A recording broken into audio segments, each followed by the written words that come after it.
네, 9월 4일 수요일 아침입니다. 이슈 레이더 시작하겠습니다. 신인기 기자 나와 있습니다. 안녕하세요. 안녕하십니까. 자, 오늘은 이슈 4개 보여주세요. 오늘은 좀 조마조마하게 시작해야 될 것 같습니다. 간밤에 나스닥 지수 너무 많이 빠졌습니다. 네. 3.3% 밀렸고요. 미 증시 급락 보고 삼성전자, 금투세, 아연 순서로 우리가 보도록 하겠습니다. 첫 번째 이슈 먼저 볼게요. 이제 엔비디아 주가 간밤에 그동안 많이 올랐기 때문에 더 많이 떨어진 측면도 있긴 하겠습니다만 엔비디아 주가 거의 10%, 인텔도 한 10% 가까이 밀리긴 했습니다. 이 경기 침체 우려가 그만큼 크다는 얘기인가요? 어떻습니까? 그것도 있을 수가 있고요. 일단 월가에서 전통적인 9월 약세장, 원래 S&P 500이 9월 달에 평균 1.5% 정도 하락을 해왔었거든요. 거기에 따른 우려 심리가 커지고 있는 부분, 그렇다면은 그동안에 그중에서도 가장 많이 올랐던 기술주에 대한 매도 심리 자체는 월가에 있는 듯합니다. 이 운용자산만 우리 돈으로 한 800조 원에 달하는 이 뉴욕생명 자산운용의 CIO죠. 윤재성 CIO와 오늘 그 장 끝나고 급하게 얘기를 좀 했었었는데 월가 심리 여쭙고 했었었는데 지금 개인적으로도 SPX, 그러니까 S&P 500 지수를 추정하는 ETF 외에 테크 주식, 기술 주식은 없다고 했습니다. 포트폴리오에서. 이분이 원래 보수적으로 운용을 하지만 개인 포트폴리오도 메타 같은 주식 갖고 있기도 했었던 분이거든요. 지금 상황에서는 여러 가지 심리들이 기술주에 대해서는 너무 고점인가라는 게 월가 있다. 이거 하나 살펴보시면 될 것 같고, 그리고 엔비디아 급락 관련해서는 시간에서도 많이 빠지고 있는데 미국 법무부의 움직임이 급락을 추가적으로 만들지 않았을까, 이런 생각을 해볼 수가 있겠습니다. 블룸버그와 로이터 통신이 보도를 하나 했습니다. 이 미국의 법무부 DOJ가 AI 반도체 시장 독점하는 엔비디아를 조사하기 위해서 엔비디아뿐만 아니라 다른 기업들에 대해서 소환장을 보냈다는 내용인데요. 보도가 알려진 게 장 막판, 장후라는 점 감안하면 이 소식이 어쩌면 미리 장중에 좀 퍼졌나 싶기도 한데, 어쨌든 반독점 당국 쪽에서는 엔비디아가 고객사들이 이제 자기네 AI 칩 말고 AMD라든가 다른 회사 칩 쓸 때는 약간 불이익을 주는 것 아니냐, 이런 식으로 지금 판단을 하고 접근을 하고 있다고 합니다. 지금 엔비디아가 AI 반도체 시장의 90% 장악하고 있는데 이런 독점권을 더 키우기 위한 움직임이 있었던 것 아닌가라는 의심을 하고 있고, 이런 내용들이 주가에도 반영이 됐다, 이렇게 보시면 되겠습니다. 네, 그렇군요. 상대적으로 경쟁 나머지 한 10%, 20%는 AMD가 갖고 있죠. 맞습니다. AMD 주가는 시간이 그래서 조금 올랐습니다. 살짝 강세를, 살짝 올랐습니다. AMD는 상대적으로 장중에는 많이 빠졌습니다만 맞습니다. AMD 역시. 동반 빠졌다가 이 소식이 나온 이후에 경쟁사로 분류가 될 수 있는 AMD는 조금 올랐다라는 점도 뉴스와의 관련성을 생각해 볼 수 있겠습니다. 우리 나스닥 특히 기술주가 많이 빠질 때 우리 국내 증시가 좋았던 적이 별로 없었던 것 같아요. 오늘 증시 그렇고. 조금 불안한데 어떻습니까? 8월 5일 생각하시면은 개인적으로는, 이건 개인 의견입니다만, 8월 5일에 굉장히 크게 미국 증시가 내린 다음에 그 부정적인 효과를 한국 증시도 함께 봤었죠. 8월 5일과 비슷하지 않나라는 생각을 해볼 수가 있겠습니다. 특히나 국내에는 반도체주의 영향이 큰데 이 국내 반도체주와 상관관계가 있는 미국의 지수가 하나 있죠. 필라델피아 반도체 지수입니다.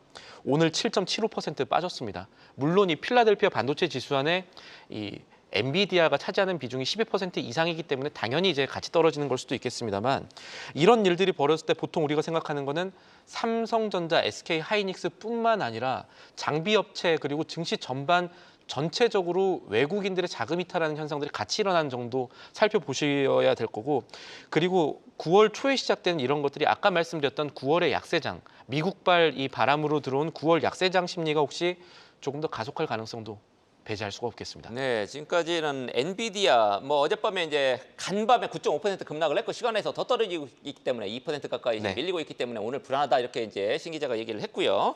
특히 SK하이닉스, 한미반도체, 한미반도체는 20만 원 가던 게 10만 원까지 지금 밀려 있습니다. 오늘 굉장히 불안한데 네. 상대적으로 삼성전자도 엔비디아와 직결이 돼 있습니다만 상대적으로 삼성전자는 이제 엔비디아 많이 빠졌을 때 조금 선방을 해왔단 말이죠. 그리고 조금 좋은 소식도 하나 나왔다고 하던데 삼성전자 관련해서 어떤 내용입니까? 사실은 개장 전에는 이 내용이 조금 더 중요하지 않을까 싶다가 지금 너무 큰 그림자가 다가왔기 때문에 좀 조심스럽긴 하지만, 어쨌든 삼성전자에게도 좋은 소식이 들어와 있긴 합니다. 그동안에는 언론 쪽에서 계속해서 삼성전자가 엔비디아의 HBM3 8단 제품을 납품을 한다 만다 얘기가 있었는데 5세대죠. 5세대입니다. 트렌드포스라고 이번에는 언론이 아니라 시장 조사하는 실제로 시장 조사 업체가 예. 이번에 공급 시작했다라는 얘기를 대만 내놨습니다. 업체입니다. 트렌드포스. 그래서 이번에 네, 맞습니다. 그래서 대만에 일어나는 일들을 더 잘할 수가 있는 건데 트렌드포스에 따르면은 삼성전자가 엔비디아의 H200용 제품을 출하하기 시작했다는 거고 이 차세대 제품인 블랙웰 시리즈에 대한 인증도 지금 잘 되고 있다라는 보도를 했습니다. 보도는 아니고 이야기를 했습니다. 근데 이게 재밌는 게 이번에는 좀 사실 가능성이 좀 높지 않을까라고 무게를 둘 수 있는 부분이요. 앞선 외신 보도, 그러니까 블룸버그라든가 로이터가 얘기를 했을 때는 삼성전자가 애둘러서 부인을 했었습니다. 우리는 아직도 테스트를 진행 중이다. 뭐 이런 식으로 부인을 했었는데 이번에는요. 삼성전자가 고객사 관련한 내용은 확인해 줄 수 없다라는, 그러니까 저희들의 용어로 NCND라고 하죠. 긍정도 부정도 아닌 답변을 했는데 보통 주로 맞다는 얘기죠. 긍정도 부정도 아닌 답변을 할 때는 긍정일 가능성이 있습니다. 이 부분 살펴보시면 될 것 같고, 그리고 이 트렌드포스가 어떤 얘기들을 했냐면 엔비디아 차세대 제품에는 8단 제품이 아니라 12단을 쌓은 HBM3 제품이 탑재가 되는데 트렌드포스의 얘기대로 만약에 HBM 8단 제품이 삼성전자가 출하를 했을 경우에 앞으로 남을 이 12단 제품에 대한 인증도 잘 될 것이다라는 것들을 생각해 볼 수가 있을 것 같아요. 왜냐하면은 트렌드포스의 전망대로라면 엔비디아가 앞으로 선보일 그 AI 반도체에는 8단도 들어가지만 12단 제품이 전체 비중의 한 40% 정도 들어가게 된다고 합니다. 그렇게 되면은 삼성전자가 계속해서 이제 인증이라든가 순항을 하게 되면은 삼성전자 자체 매출에는 기여를 할 수 있는 부분들이 있을 것이고요. 또 하나 생각해 볼 수 있는 거는 이번 4분기부터 가장 빨리 사실은 12단 제품을 출하하는 곳은 SK 하이닉스입니다. 국내의 SK 하이닉스고요.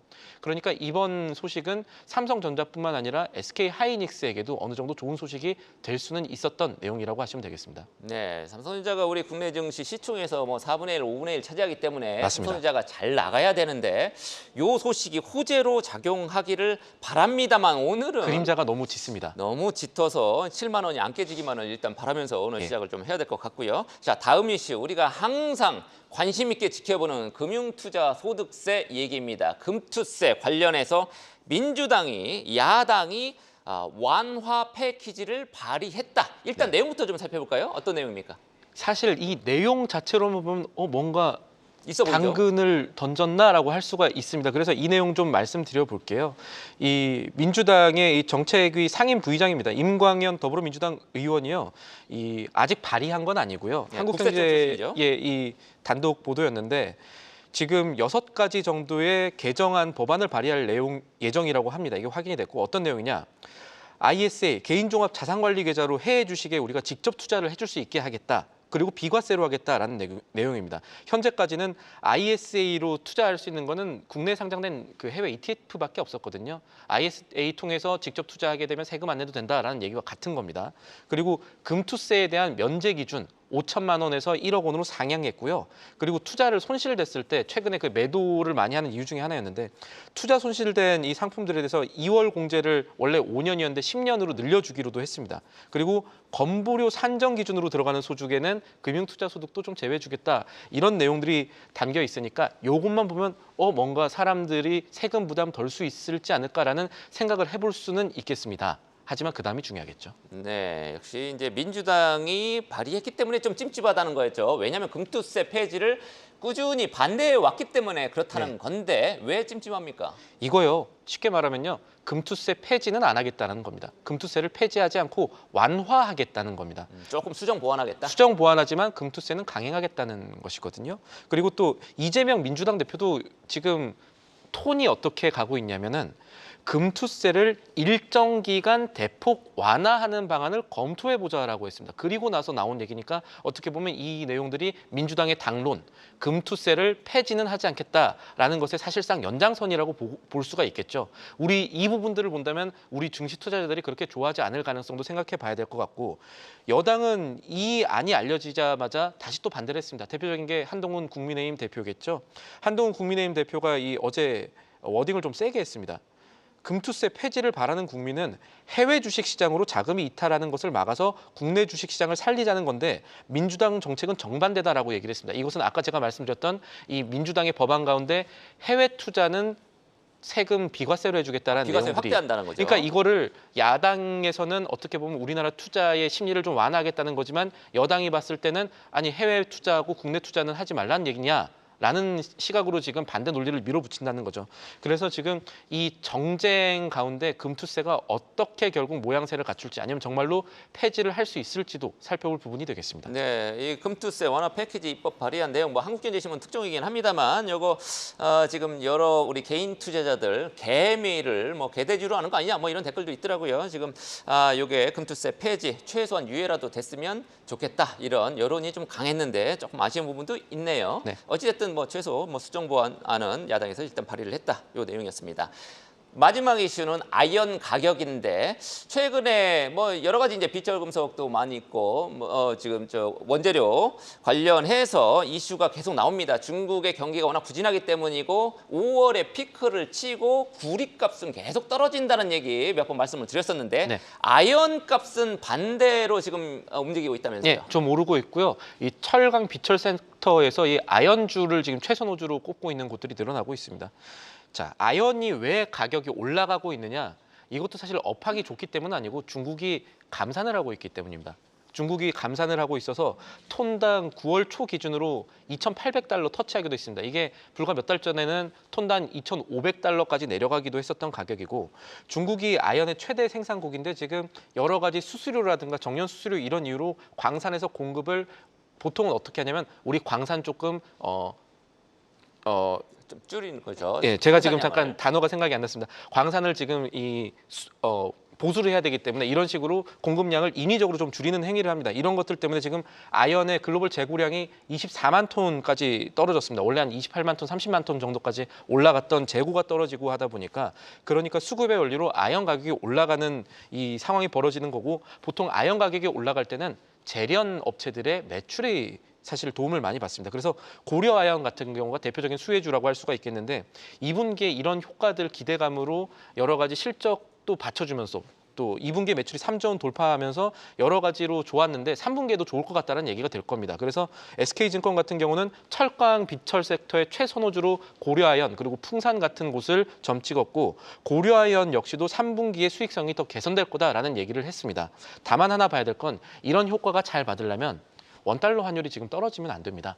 근데 지금 달러 가격이 조금 떨어지는 상황들이 있기 때문에 지금 1,330원까지 내려갔던 달러가 계속해서 이 정도 선을 유지한다면 이 효과를 누릴 수 있겠지만 더 떨어지면은 어쩌면 그것도 약간 문제가 될 수 있겠죠. 다만 지금 아연 가격 자체는 좋다는 거는 아연주에는 좋은 환경이다 이렇게 보실 수가 있겠습니다. 네, 그리고 이름에 고려아연, 이름에 아연이 들어가고 요즘 조금 잘 나가는 것 같습니다. 뭐 시가총액 엄청나게 또 빠지지도 않았고요. 지금 경영권 분쟁이 있었던 영풍의 시가총액 거의 20배나 지금 됩니다. 예, 지금 고려아연 주가 주목해볼 필요가 있다라는 증권사 리포트까지 마지막으로 또 소개를 해줬습니다. 지금까지 신인규 기자와 함께한 이슈 레이더였습니다. 계속해서 다양한 경제 이슈를 알고 싶다면 구독과 좋아요, 알림 설정 부탁드립니다. AI 캐스터 권미정이었습니다.